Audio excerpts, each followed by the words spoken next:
بسم الله الرحمن الرحيم. يا أيها المزمل قم الليل إلا قليلا نصفه أو انقص منه قليلا أو زد عليه ورتل القرآن ترتيلا إنا سنلقي عليك قولا ثقيلا إن ناشئة الليل هي أشد وطئا وأقوم قيلا إن لك في النهار سبحا طويلا واذكر اسم ربك وتبتل إليه تبتيلا رب المشرق والمغرب لا إله إلا هو فاتخذه وكيلا واصبر على ما يقولون واهجرهم هجرا جميلا وذرني والمكذبين أولي النعمة ومهلهم قليلا إن لدينا أنكالا وجحيما وطعاما ذا غصة وعذابا أليما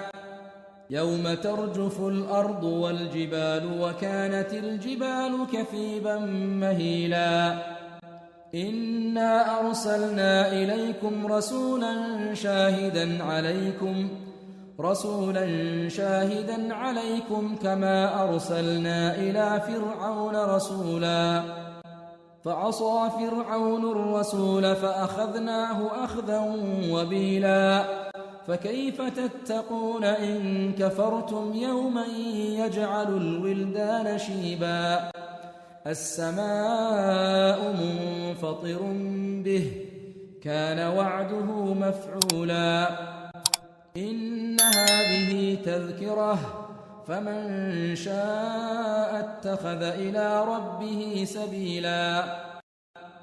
إن ربك يعلم أنك تقوم أدنى من ثلثي الليل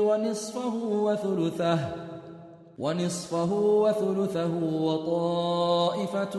من الذين معك والله يقدر الليل والنهار علم أن لن تحصوه فتاب عليكم فاقرؤوا ما تيسر من القرآن علم أن سيكون منكم مرضى وآخرون يضربون في الأرض